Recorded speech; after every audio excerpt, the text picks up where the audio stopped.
Welcome to a special episode of Issues to Impact, brought to you by the I Have Something to Say podcast team.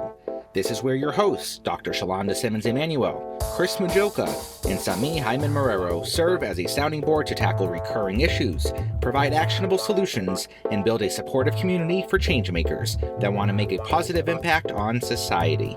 By leveraging our collective expertise in business consulting, content creation, leadership development, and marketing, we empower founders, professionals, and leaders to face their challenges by sharing how we have overcome these very same obstacles ourselves. We're not here to just talk. We're here to drive real change by helping leaders address the issues holding them back from making an impact. Together, we can make a difference, tackling one issue at a time. Hello, everyone. Welcome to this special edition of Issues to Impact. I cannot tell you how super excited I am because of our guest that we have joining us today. Have you ever been on one of those LinkedIn meetings or a meeting online and you see someone and they catch your attention and you're like, I need to get to know that person a little better? That's our Dr. Juliette that we have joining us today. And just to give you a little bit of background of where she's coming from, or the lens that she views the world through. She's a transdiscipline industrial organizational psychologist, and I'm a little bit biased because we have that in common, and a certified diversity executive with experience in project and program management, data collection analysis, and implementing solutions to foster employee psychological safety. And we're going to get into that a little bit more, but some fun facts about Dr. Juliette is that she's the founder of UdoU Lens, which is a handcrafted wooden eyewear and blue light glasses. And she's also the founder of JUNURI, which analyzes and identifies learning development needs for students from elementary to the doctoral level. So she has her hands in many pots. She is juggling many balls. And so she's going to bring an interesting perspective. So welcome, Dr. Juliette. Thank you. Thank you for having me. Awesome. We're excited to get into this conversation. One of the reasons we invited you to come on is because you have been doing quite a bit of research, learning and understanding certain phenomenons, and one of them being organizational trauma, which I think all of us can relate, right? If we look back in our past, I know Samí has some stories from her time in the Post or from previous employers. I'm sure Chris has some too, where you're like, did I experience some organizational trauma, right, Samí? Yes, absolutely. And so even though time goes by, and Dr. Juliette, I'm sure you have an explanation for this.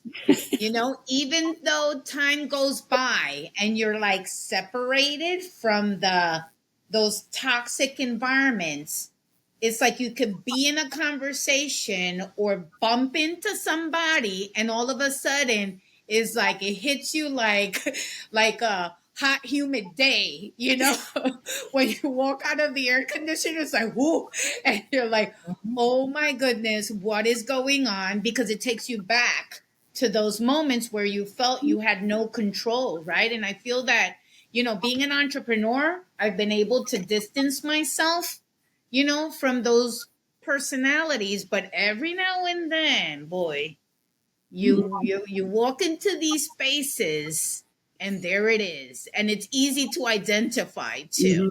Mm-hmm.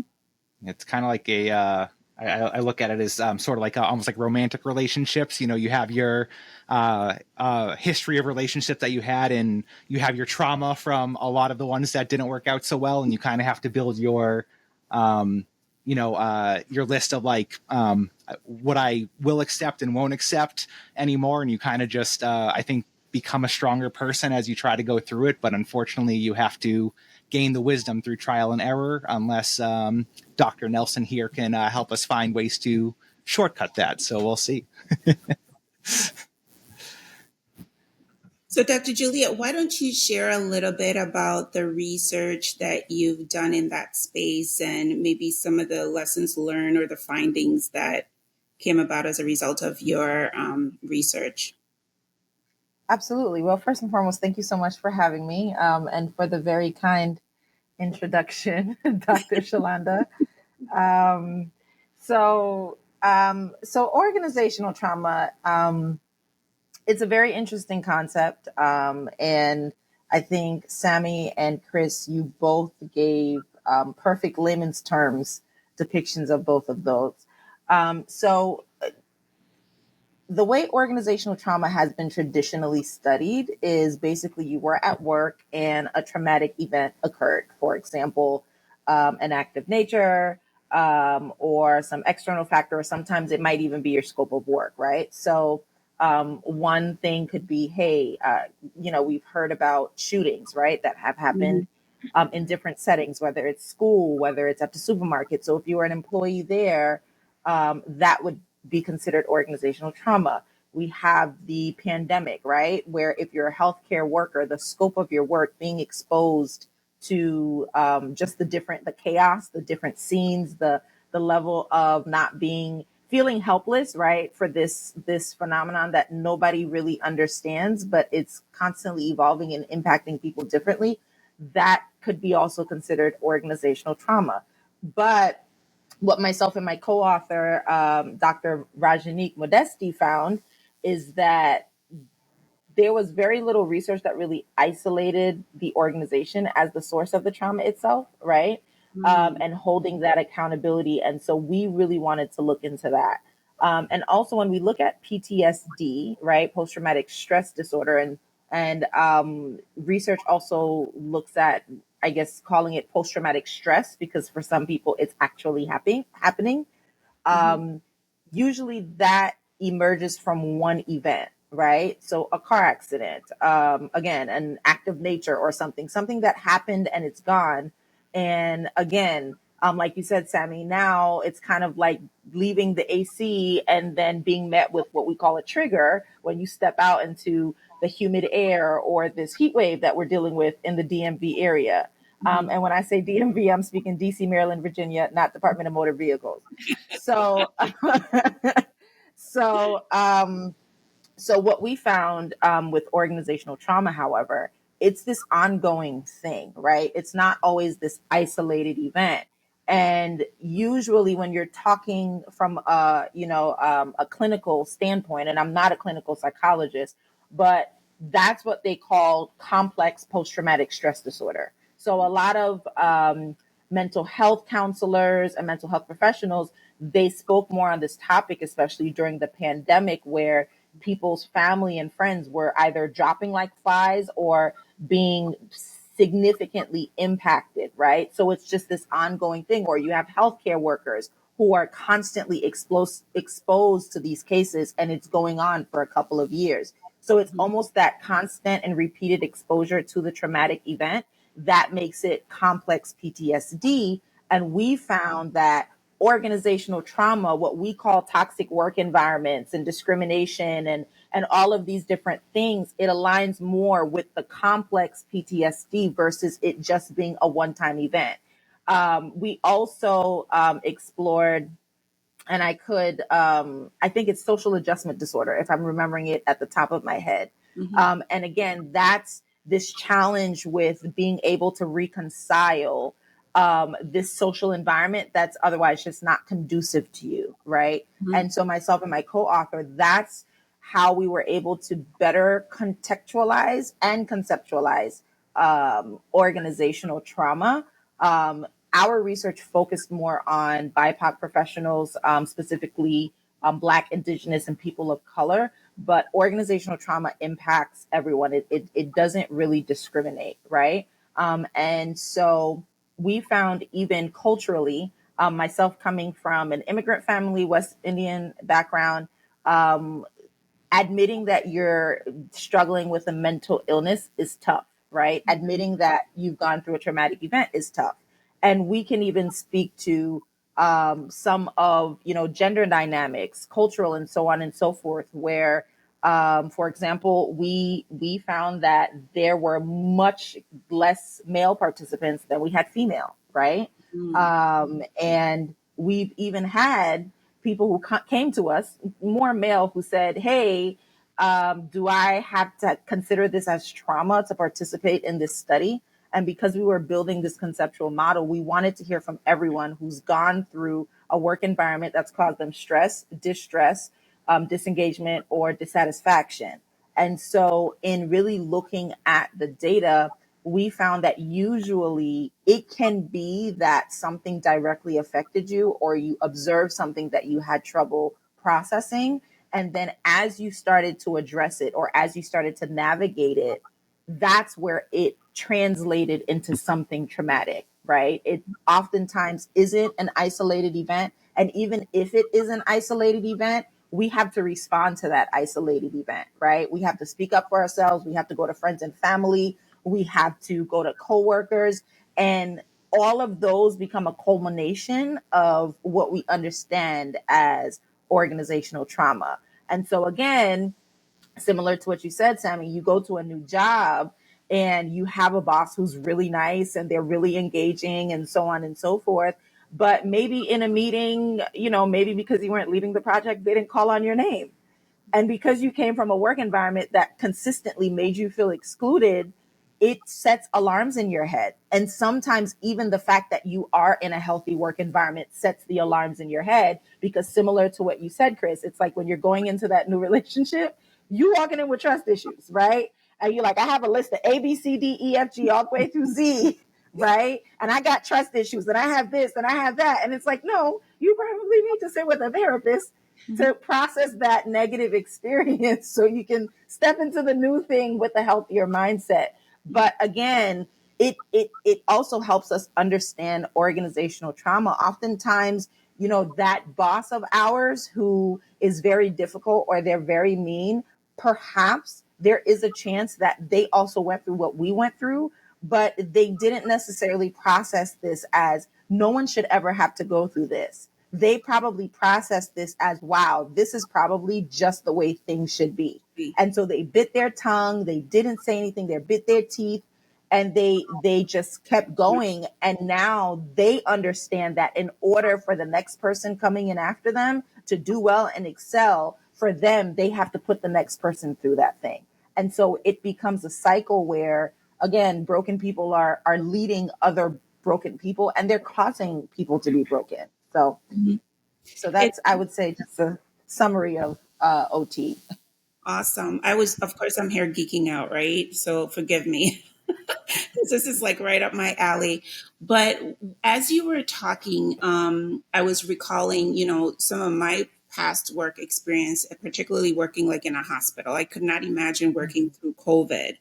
And it was only until I exited the environment and I reflect back, as I exited the environment, my body had physiological feelings of withdrawal because of the constant need to be on alert or to have adrenaline. So I guess my question to you is, people who are listening might say, yes, we've been through COVID. No, I haven't had like any major traumatic events in my workplace, like a shooting or anything like that. I had that at the hospital. I go to work every day and I just do what I need to do. How do microaggressions that systematically and consistently chip away at an individual within the workplace, how can that contribute to organizational trauma?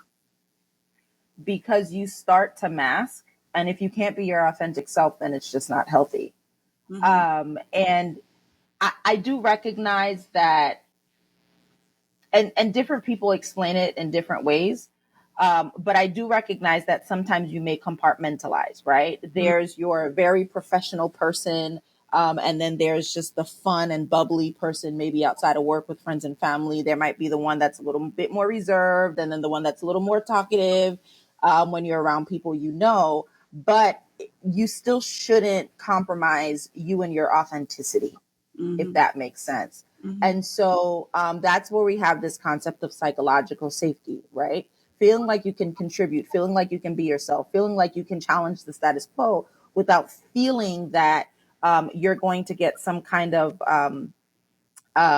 punishment or backlash because of it. And so when we're talking about microaggressions, what happens is there becomes this mindset that how I present myself, right? Who I am in my authentic self. And my authentic self, it can be my hair type, it can be skin color, it can be accent. It can be just a color that I like to wear. I don't know. It can be even how I conduct work, right?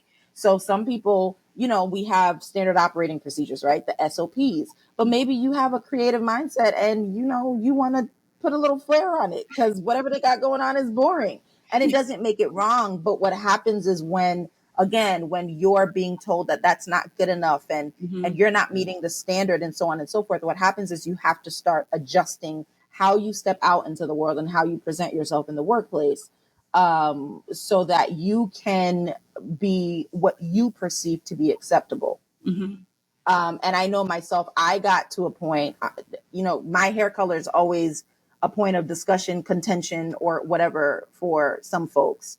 And I remember I would like to say my real big girl job where I started working for the federal government and, I was 1 year closer to getting off my parents' beautiful, amazing health insurance benefits and being responsible for my own.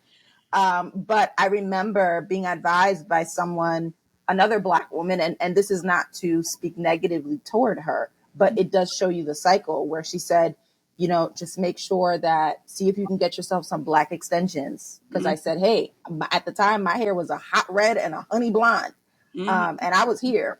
I was here for folks to see my hair and for me to say it with my chest that I got some colored hair and brightly colored hair. And she's like, hey, if you can get yourself some Black extensions, so you look professional. And everything she was telling me was kind of like the rules of the land, right?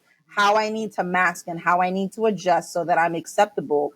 And I remember coming into the workplace and I put in my extensions. I knew how it worked. Right. And I come into the workplace and I noticed that, people, there were some people with a little tinge of hair color here and hair color there. And I remember asking someone, hey, is it okay if I wear my natural hair? I have it in here in color and it's in its very natural curly state. And they said, yeah, as long as it's neat. And I said, well, why is anybody telling me what neat looks like, especially if you may not have the same hair texture as I do? And from there, I said, I'm taking the extensions out. And of course, I'll do it on my terms if I want a protective style or whatever, but I'm not going to do it just so that I feel comfortable, or just so that I'm making folks feel comfortable. And even over time, I've been told, hey, I don't think our director will be okay with you trying to purple. And I said, well, I guess we're just going to have to find out. And I did it. And then it became hey, well, I know you like to color your hair, but when you go into interview, just be on guard. Okay, they can be on guard. And I realized that if I'm going into an interview and I have my blue or my purple or my whatever hair, and you don't accept me from that interview, why would I want to work in your work environment? Because again, that's going to lead to organizational trauma.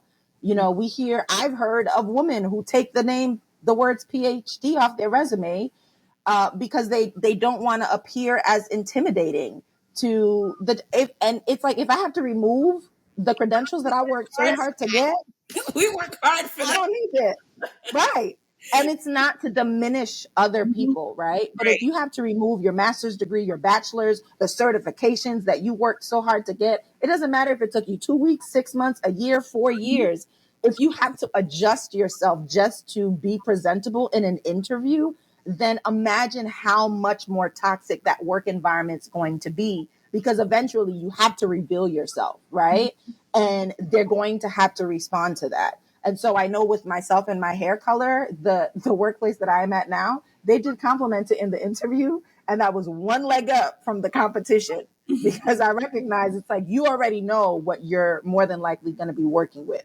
This is not going to be this girl who's going to wear hair and color to conform to what's popular. I'm going to do the best that I can to show up as myself. And you're either going to like it or you're not. Right. So, And so check this out, because we're talking about issues to impact. So this is clearly an issue in the workplace and also in business, right? As a business owner, I know that recently I did a pitch and we didn't get, it was between us and another agency. Remember, Xaulanda? We were both on that call, and I show up as I show up, and I agree with you. And the lead on the account really wanted us to work, right? But she had to contend with a committee, right? And the other people on the committee are non-ethnic, right? And I was just too much. And that's okay, right? As I see it, is your loss, because we could have had so much fun, and I knew exactly, right? We had already discussed behind the curtain how we were going to approach this. And I know that the lead, at the prospective client, was aware already of our work, because we've done other, past work with them, right? But with another department. And so anyway, so afterwards it was like, oh, I'm so sorry. And I said, what's the feedback?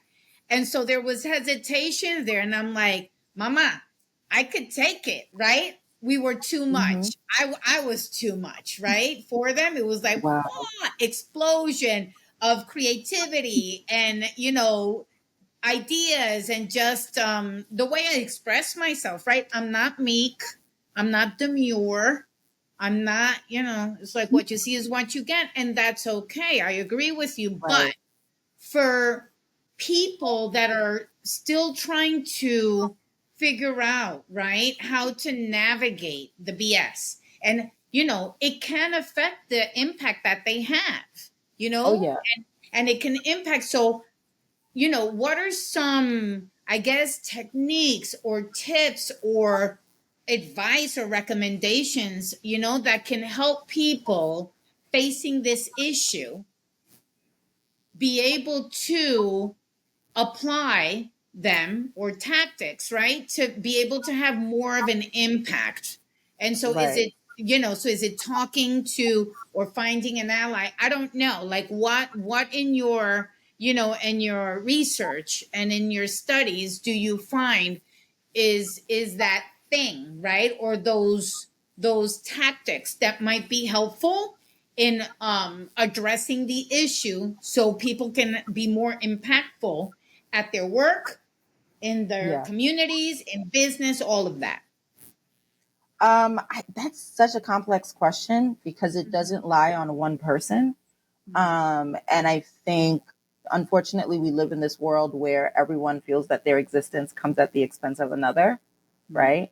And it's just across the board. I grew up conservative Christian, and that was one thing that always confused me. It's like, when a lot of the church folk talk, it's like, it's okay for you to love Jesus and God, but it's some folks who love them some Allah, right? Or some folks who call him Yeshua.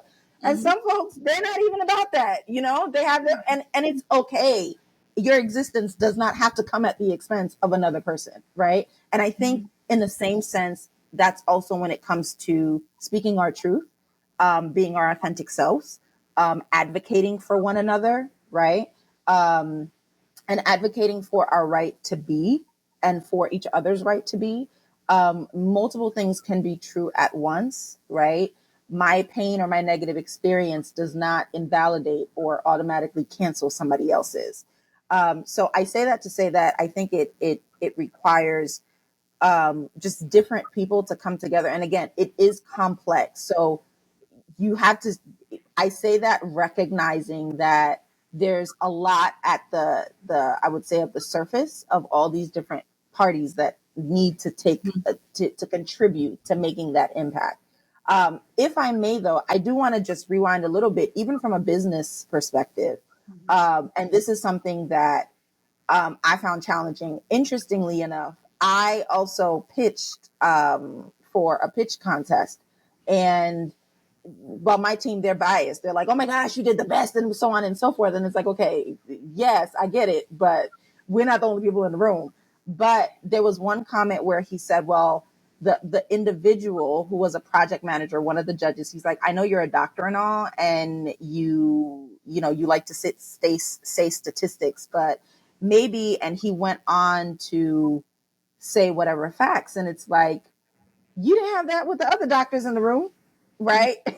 It's okay for you to just say your point. Why do you have to almost put me down being a doctor, coming through with numbers and facts, me coming from the sales world, knowing that when you're speaking to a panel of executive, you have to come with numbers, you have to come with the facts in order to prove the business case, and you're kind of shooting down that same thing, right?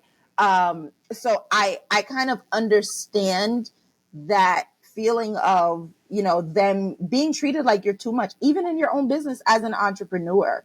And again, we live in this world of trends, and everyone's following a trend, and everyone is trying to give this cookie cutter strategy of how you're supposed to run your business and how you're supposed to grow sales and how you're supposed to get customers. But what I realized, again, to that authenticity, right? What is authentic to my company? What makes my company so unique, right? And what makes my customers so unique? What has them coming? It's okay if I'm too much for everybody, because all money is not good money. And I'm okay with turning down a client. I'm okay with turning down a sale if that means I protect my sanity and I can still step forward as my authentic self. These designs that people see in our company, those are designs I was once laughed at for, right? When I wear these big glasses and people would say I'm wearing flat screen TV frames, but joke's on you because you're flying to my website to buy them, But again, it's again us sometimes being okay with the fact that some people are going to walk away. Some people are going to say you're too much. Some people are going to say you're not enough, but being okay with the fact that all money is not good money, right? And recognizing that when you walk more with a purpose and impact driven approach in your company, understanding your why. Yes, we are in business to make money, but what is your why and what is the impact you're hoping to make, right? When the next person comes behind you, what do you want them to learn from you? What legacy is your company leaving, right? Is it just the legacy of, hey, we did anything and everything to make a penny? Or we really wanted to ensure that we were empowering people, we were touching lives and changing lives and so on and so forth. And I think that helps with, at least for yourself, remaining authentic to who you are and what you seek to do with your company as an entrepreneur. Now, in terms of solutions, I think, again, it's first and foremost, I think there's a lot of understanding, right, that can be approached, right? Those who have been historically marginalized, we need understanding, we need grace, right? Because again, everyone is a product of generational whatever, right? Trauma, existence, cycles, behavior, everyone. And it's up to us in this place not to say, hey, we don't have control. That's what it is. You don't have control over the circumstances you were born in, but you do have control over how you navigate them and grow out of them, right? And that's how we are ever evolving as human beings. So us recognizing that people from historically marginalized groups, we literally, things that to us may not be attributed to what it was, hundreds of years ago, it still started somewhere, right? We might be the more evolved, refined version, but it still started somewhere. And also those who might be in more positions of privilege, recognizing that wounds do not heal overnight, right? And hey, you yourself maybe didn't do anything wrong, but if you're benefiting from it, yeah, it's a problem. You might as well be the problem, if you're still benefiting from it.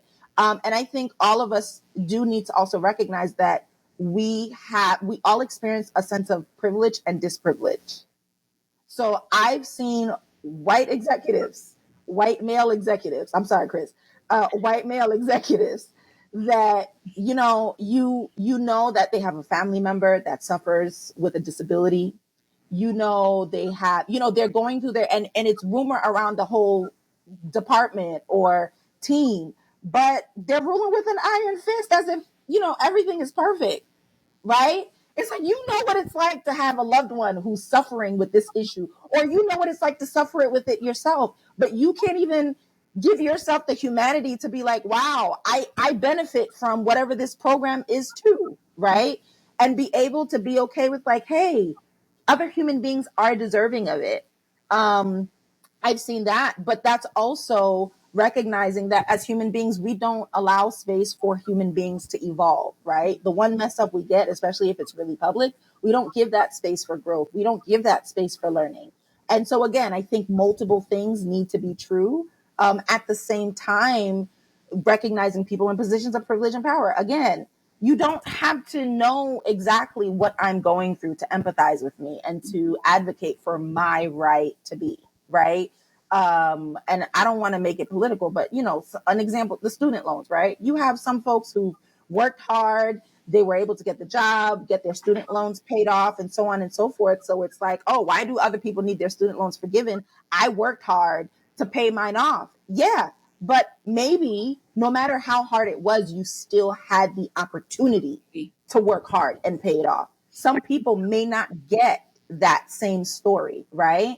Some people, and it's not, again, to disqualify what the person who worked hard went through, but it's also to give value to the fact that we can improve and we can make this world better for the next person. So I think if we're allowing understanding, if we're listening to understand, not to respond, and if we're okay with advocating for one another, not always having to say that I went through it, but being okay with saying I've seen this and this is wrong. And even though it doesn't affect me personally, it's still wrong and it's worth addressing.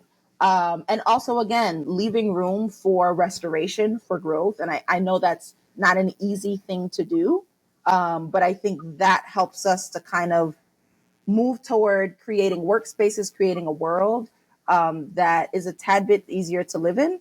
And I know that's easier said than done, but it's kind of my PowerPoint presentation. Yeah. And as you were talking, I mean, I think one thing that was just sticking out to me and just, friends and things like that have been in different situations is kind of assessing when to start trying to ask or advocate for those changes within your current workplace, and when you need to start advocating for yourself, looking for a new career path or a new place to work. Because I think a lot of, there's a lot of external factors that play into it as well, in terms of, how vital is that income to you, to, if you were to speak up and get backlash or get let go, can you sustain that and make it through that? And obviously, people first coming into the workplace, fresh in their careers, or again, just financial circumstances. But I think just for our audience to, keep in mind that it's not always, you're not always going to be in a situation where your advocacy for yourself or for others is going to be welcomed and accepted. You might get backlash, but to your point, it's being authentic to yourself. But there are times where, not that you have to acquiesce to, become part of the mold, but where you just realize that you're not going to fit within that puzzle the way that's going to satisfy you and your soul. So you have to start looking outside. And then maybe, once you are in a different place, you can start making those changes or advocating for others. But and any thoughts on that, just as far as like, I guess like when to know when to start making those changes, or say like, hey, I don't care if I'm going to get let go. I'm going to be me, or I guess, how do you navigate that? And you hit it on the nail. And that's why I say it's like that listening to understand, because the reality is we're not, I think we can compare it to people who are in abusive relationships, right? There's always the question of, why didn't you leave? Right. And that is such a damaging question, right? Or the person who waited decades to say something, and it's like, why didn't you say something all this time? It's such a damaging question, because when we even look at the workplace, similar to what you said, Chris, there are reasons why folks don't leave, right? You've got bills to pay. You've got bills to pay. You don't have another job lined up, right? Or you just got into the workplace. So it's like, listen, I just need to make it to this 6 month point, or this year point. Everyone has these different circumstances. We look at immigrants in the workplace. And that's a very near and dear part of my heart and my research as well. We don't even think about the fact that sometimes they tolerate the worst type of treatment because they don't want that to affect their immigration or their residency status and so on and so forth. There are so many things. And again, as human beings, it's natural to not want to be perceived a certain way. So you don't want to file a grievance because you don't want to be, and I've heard of these things. Oh, this is the EEO queen or the EEO king, and EEO referring to equal employment opportunity, where you file a discrimination complaint. And so people don't want those labels, even though technically I don't want to call it a badge of honor, but it is an honorable and courageous thing to be able to stand up and say enough is enough. Honestly, it's completely valid. I think that seeking support is really important, right? Seeking support, seeking accountability, because when you're able to have that support and you're able to have that accountability, even when you put your foot down, right, and you get the backlash or you get the response, you still have someone to fall back on, right? You still have that person who can give you the space to be like, okay, you can cry. It was frustrating, right? Or you did well. You did well. Someone who can actually talk you through that or just hold the space for you. Because oftentimes another human thing where you're the only one to speak up, even if you're defending other people, sometimes they will deny whatever you said because they're also fearful of the consequences of being with the oddball, right? Being with the villain who's actually trying to make things better. And I've experienced that where I got to a point, I didn't start in this point and saying everything with my chest. I was kind of saying stuff with my chest, right? I maybe was saying it with my shoulders or something. And then I got to a point where it was so bad. I think for me, I feared that I was going to become the monster that I disliked. That it was going to result in a character change. And I saw how people who were also suffering in a similar situation with me, they were also turning into the person that they disliked the most. And I feared that. And I said, it stops with me. And so I had someone who was like, listen, Juliette, here's the process. And I'm happy to support you, but that's up to when you're comfortable and when you're ready. Right. But again, I had someone to fall back on. And I've been in therapy. I have no false pride. I've been in therapy for years. So being able to talk through that with my therapist as well, to be like, okay, here are some of the techniques and here are some things you can do to process this experience, because you have to be ready for the fact that you standing up for yourself may not be received, more than likely won't be received. You are dealing with egos. You're dealing with people in positions. You're dealing with people's pride. It's not just stepping up for yourself. It's the fact that you've held someone accountable who hasn't had to be held accountable before. And thankfully, again, when I went through my experience, it just unleashed a domino effect. So for me, I was like, listen, if I got to light this thing on fire on my way out, let's do it. And I had people who said, oh my goodness, they're going to try to bring this up against you. And they're going to, because again, you're that vulnerable person. But what I learned from that experience is when no one speaks up, we become part of the problem because we enable the problem. Right. And again, when we're speaking restoration, we're also limiting their ability to grow, because now they're not getting accountability and they're not even becoming better for themselves. Right. You know what? I'm listening to you speak, and it's taking me back, right? Because I haven't been in the corporate sector. You're walking out into that humid weather, huh? Yes, I am. But now that I'm looking back, is there something to be said about leveraging the quality of performance, right? Because I got to tell you, I'm looking back because I have a mouth on me, right? And I look back and I remember my first boss ever. He always used to yell, insubordination. And he would hit the table like that every time I would push back, because no, I'm not going to lie for you. Or no, I'm not going to work 18-hour days because that's insane. Or right. Or every time I would set parameters, and I was young. I'm talking 23, 24 years old. He would literally yell at the top of his lungs, insubordination, right? And I'm not going to repeat, right, the foul language. And I was like, dude, I'm going to get fired, right? Like I'm going to get fired. I also told the boss, a big boss too, once, that he called me and a coworker cha-cha number one and cha-cha number two. Imagine this, right? Microaggressions. Yeah. And I was like, no, we have names, right? Mhm. So sorry, but no. And then I said our names, Samí Haiman, right? And so on. And the dude like turned beet red, right? And I was like, when I left that meeting, I'm like, oh my God, I'm gonna get laid off. Like I thought, but now in hindsight, I'm thinking, why did I not get laid off? Because you're talking about self-advocacy. And I find that, yeah, I pretty much self-advocated a lot.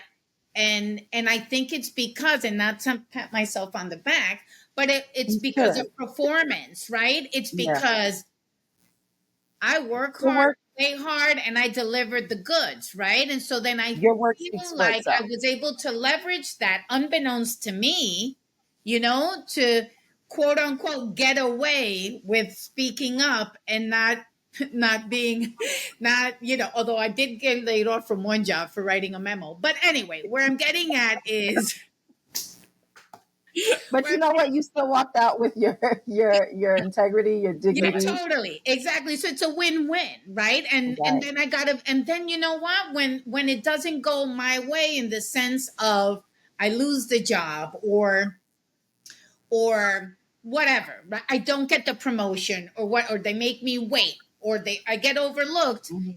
at the end of the day, there's a better opportunity right around the Yes. corner for some Yes. reason, right? Yes. Sometimes where we hold on tight to that boyfriend, right? That we were Hmm. talking, like Chris, you mentioned, right? We said, no, because, I love him, I need him, and all of that. Yep. And And there's sometimes better. it's like, yeah, marriage material is right around the corner, right? Right. So, Hmm. what are your thoughts, or have you seen I anything? think that's perfectly stated.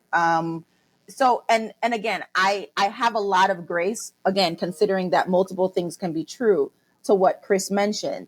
Everyone's circumstances are not the same, right? You being fired could also you being blackballed, right? I watch a lot of Korean dramas. Um, it's crazy, but I don't think it's crazy. I get a lot of my life lessons from it, and I do look at it as an IO psychologist. And sometimes in those cases, you have someone who may have, and I think it happens in the United States. You lose your teaching license in one district, and sometimes you can't ever practice again, right? This happens across occupations. And so there is a risk to that.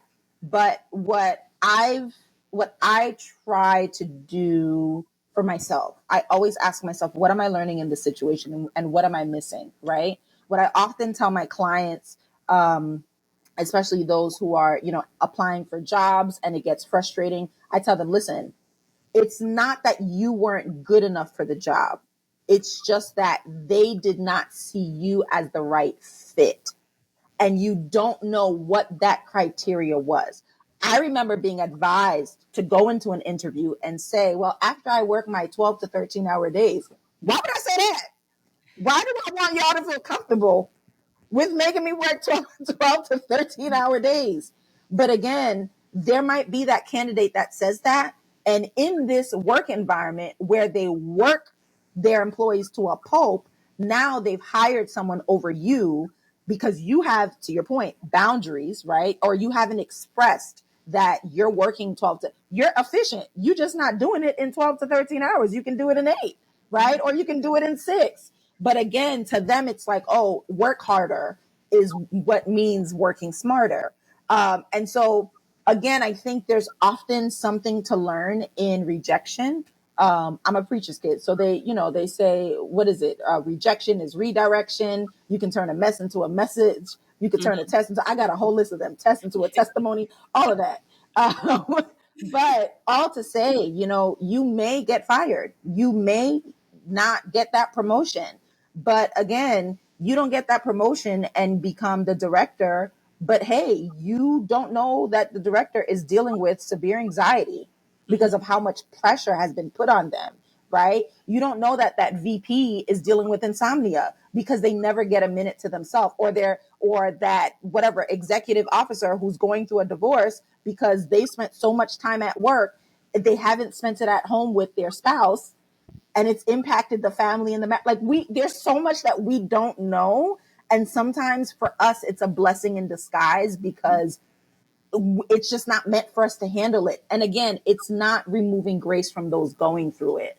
I think in our human nature, we always see the glitz and the glamour, but we don't always see what's the hidden message behind it. And I think when it comes to advocating for ourselves and advocating for each other, I think that's the thing that we need to keep in mind. It's not going to give the best response now, but it has to pay off. And even if you don't see it, someone's going to see it, and you have to be okay with that. Again, I know for myself, and I can't speak specifics, but I was able to see the fruits of my labor. I had coworkers who side-eyed me, who were like, I don't know what she's talking about. Even though I was speaking up for them, I don't know what she's talking about. What? Who? They did what to me? No, not me. And for me, I said, again, if I have to light this thing on fire, I'm going to do what I got to do on my way out, because it's going to stop with me. I was so horrified at what I'd experienced. I'm like, I cannot tolerate somebody else experiencing it. And over time, I started to see, even in my absence, I was able to learn that me speaking up at that time and standing by myself, and thankfully I had a job lined up, but thankfully, me doing that was able to have a positive impact for those who came behind me. And it may not be perfect, but sometimes you have to be okay with, ruffling up some feathers, and it's going to come with consequences. But again, before you get to that point, you need to prepare yourself for the rejection, because we don't like rejection. And the reality is, when you're speaking up for yourself, similar to what you said, Samí, that supervisor of yours, he just doesn't want to be held accountable. That's why he said insubordination. He don't want to be held accountable. Who are you to tell me about myself? Nobody else holds me accountable, right? And so now that you're doing it, it's very out of the norm of what that person is used to, even with families and friends, right? When we start saying, nope, I can't come to the party because it's, we're adults now. So if it starts after 8:00, our bedtimes, which are at 7, I can't be there. If folks are used to you being the life of the party, and you're there until 3 a.m., it's uncomfortable, right? They say, oh, you changed and you're different and you think you're better now. But it's like, no, I've just learned to have some boundaries. I've learned to be kinder to myself, and that's okay. And I think when it comes to advocating for self and for others in the workplace, it's the same thing. It's okay for you to set boundaries. And it's okay to be at peace with the fact that you set boundaries. You also have to be okay with the fact that you have the right to set boundaries. Others have the right to not honor those boundaries. However, you don't have to give them permission to not honor those boundaries. What you do with how they execute their right to do is up to you. So. Well said. Well said. Listen, you guys, we can have this conversation for like ever. Chris, did you want to chime in before we get ready to wrap up? No, I mean, I think this is just like extremely informative and in a weird way, its own therapy, and knowing that like you're not alone. And going. I am not a therapist, by the way, and everything I say should not constitute as medical advice. It's a disclaimer. But no, I mean, everything that we discussed here today, I think, is extremely important and valid, and yeah, I think it takes. Sometimes you're just pushed to that edge where, like you said, you don't care if it's gonna, the place is gonna burn down with you. You're just gonna tell it how it is. And sometimes you have to wait for the circumstances in your life to be right to do that, or you have to start looking elsewhere. Mm-hmm. But yeah, I mean, I think really the big thing is obviously the more we can all practice empathy and accountability, and understand that a workplace is made up of people who create a product or deliver a service. But at the end of the day, it is people dealing with other people, and everybody is human and going through their own thing. So yeah, I mean, it's just being aware of that for yourself and for others. And when you're not getting that that reciprocation on the other end, or people aren't acknowledging or respecting your space, like you said, find support and start finding an exit probably. Mm-hmm. Absolutely, absolutely. So, this conversation was awesome. Dr. Juliette, we need to have you back because I was just totally geeking out. Like, there were so many nuggets of wisdom. Be authentic, really. I thought of Carolyn Wanga of Wanga Woman and the CEO of Essence as you were talking about authenticity, about showing up as yourself and trying to find spaces where you can truly be yourself, right?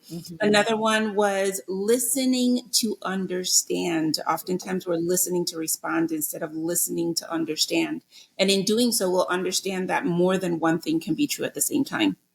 And then the impact is to leave the world a better place for the other person. We may not necessarily reap the benefits of whatever trials and tribulations we may have gone through, or we might not see that silver lining until many years later, but hopefully whatever we're doing is helping someone else. Understanding our privilege. That's a topic that we could talk about for our whole hour, because we have different levels of privilege depending on our backgrounds. And that's something that I think would be an awesome conversation for us to continue. And then seeking support and being empathetic was something that we really, really talked about. That self-advocacy and being okay with setting boundaries. So it goes right back to really know yourself and what you need and the spaces you need to be in and how to show up authentically and all of that. So how can people get in touch with you through your businesses? I know that you have your Islandswear, you have your other businesses. Are there any social media assets you would like to share so people can get in touch with you? You could visit my website at JulietteNuriNelson.com, JulietteNuriNelson, and I'll send you all the link. But that's my Instagram. You can search me on LinkedIn. You'll know it's me because it has a Haitian flag in my display name. Speaking of authenticity, I wear it with my chest. Yes, if, and again, if just make sure that you mention that you saw me on the Issues to Impact podcast, so I know that you're not trying to sell me marketing services. And yes, you can visit my website and you'll be able to learn about my research and some of my entrepreneurial or my passion projects or my problem children, as I like to call them. But yeah. Thank you so much, Dr. Juliette. Sammy, thank Chris, you for having me. Thank you. Of course. We got to do this again. Of course, I always enjoy having conversations with you. Sammy, Chris, any last thoughts? Thank you so much. It's such a great conversation, and I'm very thankful for the research. And continue to be your fullest self. If they don't like it, that's all right. Yep. They can adjust. And yeah, just to echo Samí and Xaulanda, again, thank you again. And it's been a very fruitful conversation, I think, and hopefully helps a lot of people out who might be struggling in these situations. Thank you. Thank you very much. Have a good one, everybody. And that wraps up another insightful episode of Issues to Impact on the I Have Something to Say podcast. I hope you found our discussion today both valuable and inspiring. Remember, at Issues to Impact, we're dedicated to turning challenges into opportunities and supporting you and making a real difference in your community. If you have a challenge you're facing, we invite you to be a guest on our show. Reach out to us and let us be your expert sounding board. Together, we can find solutions and drive meaningful change. Don't forget to subscribe to our podcast so you never miss an episode. Follow us on social media and join our community of passionate changemakers. Stay connected, stay inspired, and let's continue to make an impact, tackling one issue at a time. Thank you for listening.